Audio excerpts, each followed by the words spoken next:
I know this is something that's been written about online. If you want a video with citations, go watch or read the things you think I should have cited. I've read up on this stuff, but when I read something and just go, yeah, that's the thing I already thought, but now with a trademark symbol on it, I'm not gonna pay tribute to the first white man to write it up. And it's one of those topics online where it's still kind of largely only known by thinky people, so the write-ups will be high quality or unbearable. If you're bothering to listen to me, the next thing I've got to get past is my awkward but insistent decision to call this anatalism. I'm referring to the choice not to reproduce. What I'm describing is what we call antinatalism, but I dislike the definition drift between anti and a as prefixes. Someone who's not social is asocial, someone who's societally destructive is antisocial. I think it's worth respecting this distinction, noticing when things are absences instead of violences. And the actual functional outcome of antinatalism is that of something with an a prefix. It's non-participation in the weird cult of natalism.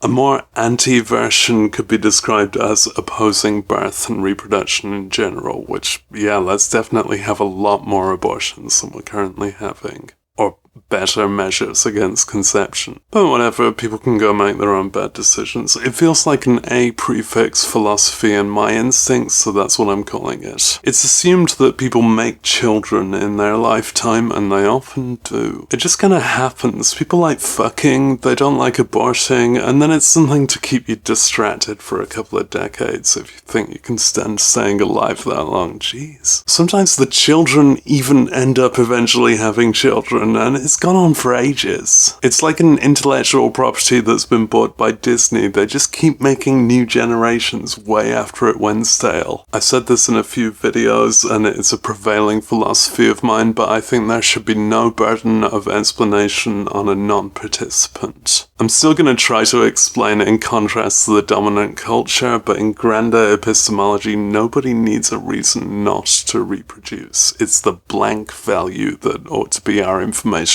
default. Those who reproduce need reasons to do so, or at least reasons they have reproductive sex, which might be because they like sex. Sure, it's okay. And because I ain't very female, and because people can probably notice my posture and hairline and depression and self-absorption and agree what a bad idea it'd be, I don't get nagged about when I'm gonna make children. It's just relevant to speak up about this on a wider societal level for those who do get harangued. When a child-free outlook is mentioned online, I've seen commenters yap back with saying that the philosophy is inherently self-defeating because you don't have children to teach it to, which, yes, that's largely the point. But, you know, children don't exist just to indoctrinate, right? And they often resist what they're taught. I guess I do think the world would benefit from more people deciding not to have children to curb population growth at a time when we're failing to provide for everyone, and to afford more autonomy to people, especially women. Religions often encourage having lots of children and no contraception because that's how they'll get more believers, because religions are pyramid schemes where the person at the top is fictional and they've lost their financial basis along the way. Except for the ones that still have it. Living without that delusion frees you of the compulsion, I guess. The other obvious clapback is saying something about it being a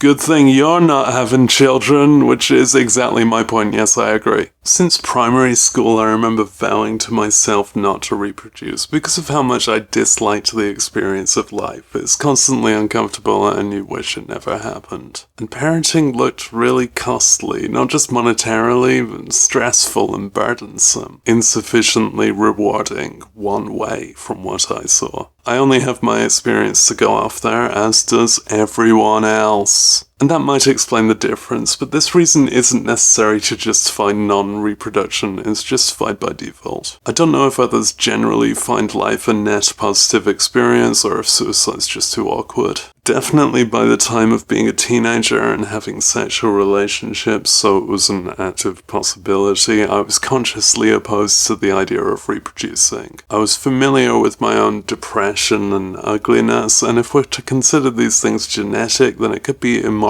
to knowingly spread them.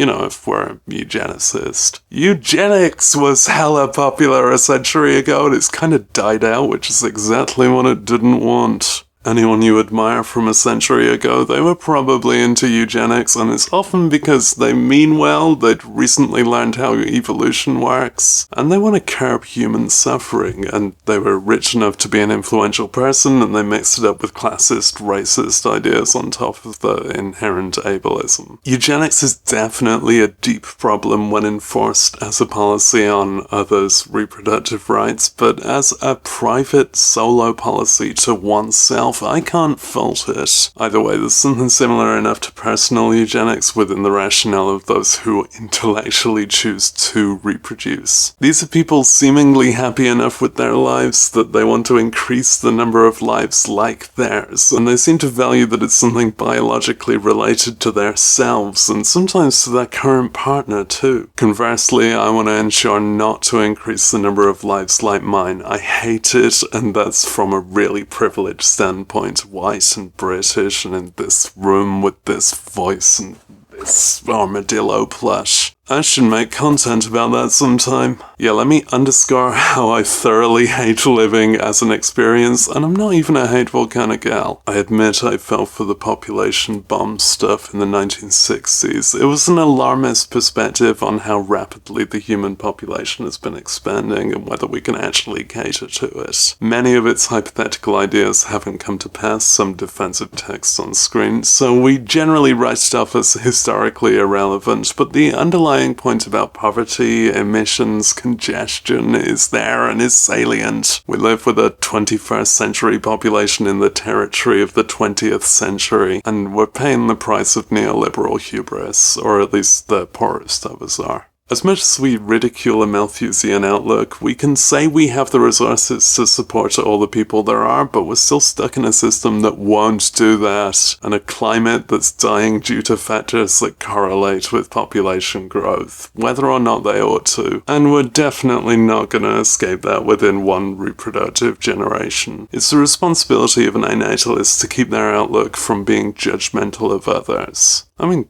go ahead, be judgmental if it's fun, but don't inflict it. I think as a kid, this instinct made me disdainful, and a grain of that knee-jerk instinct is still there. I definitely wouldn't know how to congratulate people and just feel empathy and pity for the needlessly existing, because I'm so self-involved that I think their existing feels like mine. If you don't smother that instinct, then it's classist and basically misogynist, considering women bear more of the burden of reproduction and parenthood. I don't understand the extensive popularity of IVF, sperm donation, surrogacy, and fertility research, as if individual fertility and biological parenting is a human right and pregnancy is the correct path to parenthood, when there are many children in the care system or not in the care system in need of adoption, but me not understanding it doesn't make it wrong, and the system of adoption can often be corrupt. To object to any of this stuff would be an irrelevant objection to an individual's freedom of choice. But are they duped by this supremacy of blood relations compared to just providing care? Our often narrow definitions of a family feed into a system with more suffering than is necessary. I think concerns about the shrink of population growth are often very white-centric, fewer than 2 degrees of separation from white supremacy, and it won't be long before descendants of Elon Musk need secret passphrases to make sure they don't pair off on genetic attraction and end up making children as cringe as he is. I'm not worried about the incest there, just someone having to be similar to him. That creepy Silicon Valley breeder cult is based on the premise that they're the best kind of people and there should be more people like that. Considering their obsession with AI, I wonder if they fear themselves gaining awareness too. Cited stats about allegedly shrinking population tend just to be a population that's not expanding at the same exponent it was when women had fewer rights. It's a capitalist realism that insists that growth is inherent and moral without being able to cater to this growth. Even if a replacement rate slips below numerical sustenance, a population that's been in heavy inflation for so long could probably stand a bit of a breather. And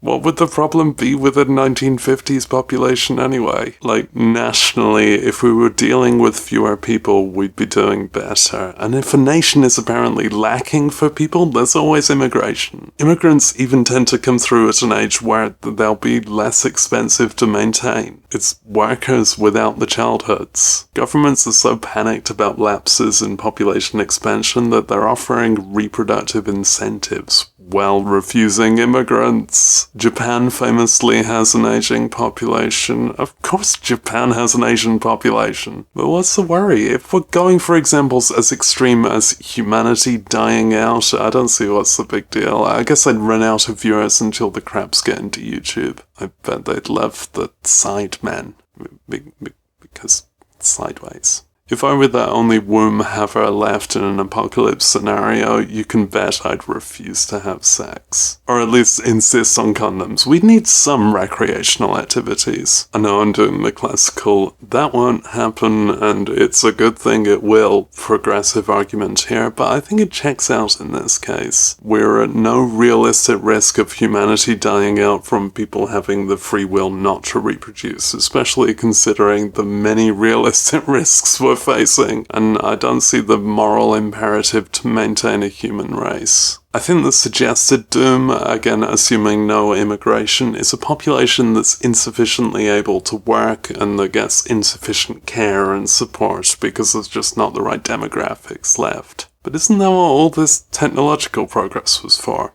The answer is yes. One reason to reproduce that's often cited is the individual level version of that, so there's someone to care for you when you're elderly. It's a ridiculously selfish motive for literally making someone exist, and the dilemma self-perpetuates when that person exists. Now they've apparently got to do the same ad infinitum. I wouldn't feel the need to dismiss this if it weren't said so often. It's odd to assume that I'll end up elderly. I know I'm evidently getting there, but I'm also getting a bit better at planning. I've not groomed any youngsters into caring for me yet. I guess I hope for a community that supports the elderly better, but I also hope for a world that supports its population, and that won't make it happen. We've got those robot seals. Nah, I have human connections. Maybe I still will. Maybe there's a Patreon for parasocial geriatrics. Pension. And the way the burden is on relatives. I do hope society improves to care for the lonesome, the elderly, the disabled, without the assumption of the free labor of those you can guilt into having to care about you because you bred them for this reason. I also hope that we can rely on friendships outside of blood relation, the connections we actually mutually choose as reliable support, and those can be across generations. And on a societal scale, we can recognize a responsibility of support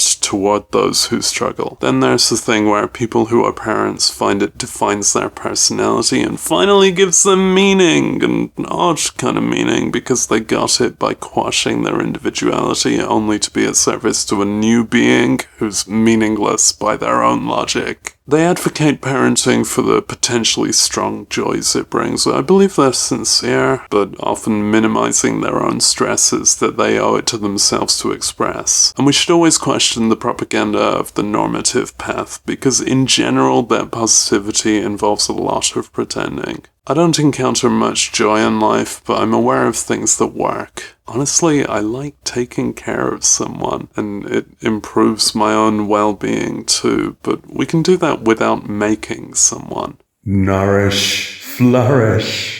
If your motive is taking care of someone, making someone is a really impractical choice considering the amount of someone's in need of care there already are. I see how from an individual standpoint it's pragmatic, because then there's someone who has to be dependent on you. Child rearing seems such a holistic burden, and I'm floored by the executive function of those who manage it, considering how little I manage even without that. You know, I'm not forced to watch Frozen all the time, and I still struggle. I think having such non-optional responsibility seems to kick you into gear, and most people could ultimately manage it via necessity, but they might leave a lot of trauma to sort out. Anyway, I've chosen to show my face in this video, and I don't need to convince anyone not to have children with me. When I had relationships, I wondered if I'd cave on my principles for the sake of my partner's interests, end up letting them put it on Facebook, use the word boyfriend, get a civil partnership. But I'd like to say this one is steadfast. I mean, really, the only people I've been interested in were not into reproduction, so...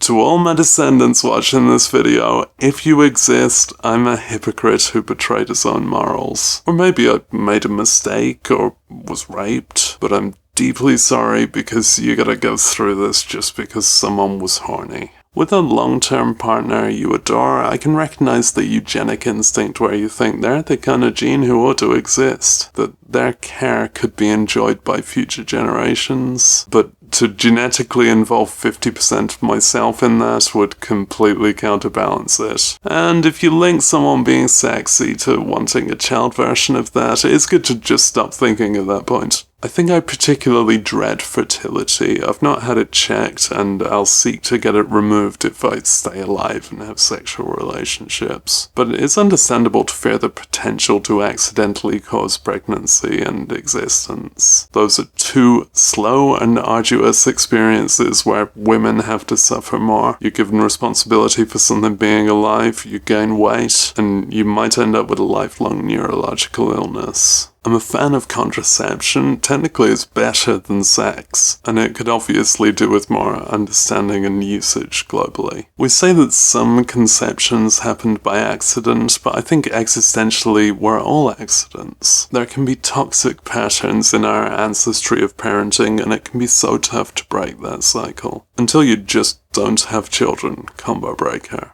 A cliche consideration we have to get to, I'd be theoretically open to step parenting or adoption, though they're not directly in my interests and I don't think I have the lifespan for it. As it stands, I'm not well enough to have such absolutely caretaking responsibility for someone else, but really, as situation transformation transforms your capabilities and priorities. I don't share children's interests much. I don't fear interacting them, I'm just not taught down to them because that's the main bugbear I remember about adults from a child perspective. Child-free people, between bitching about the breeders they look down upon, get called selfish for their anatalist priorities. I don't see it as selfish because, reminder, not doing something is a blank value. I see the contrived definition of selfishness this argument is going for from the perspective of a reproductive default. And yes, a lot of our behaviour should be based on self-care. Ayn Rand joins the chat. As long as it's not at anyone else's expense, Ayn Rand leaves the chat. But once you contextualize the blank default where non-reproduction ain't necessarily a decision but a nothing, there's a canonical narcissism to the instinct to perpetuate one's genes into the future. Don't you want a legacy? I hear no one ask.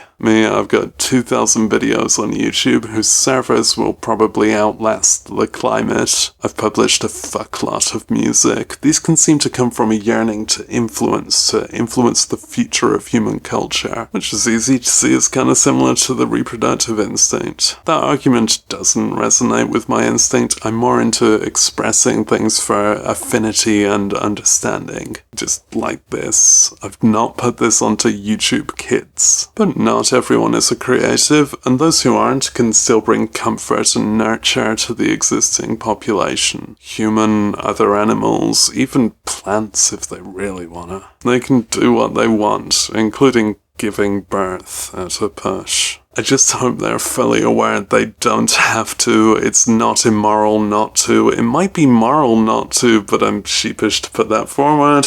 And if Orban Viktor is offering you incentive to do so, then you should think twice. One for my Hungarian young couples audience there. But sure, if you're bored and you need an overbearing distraction of responsibility for the rest of your life. For more information on the topics addressed in this video, watch it again.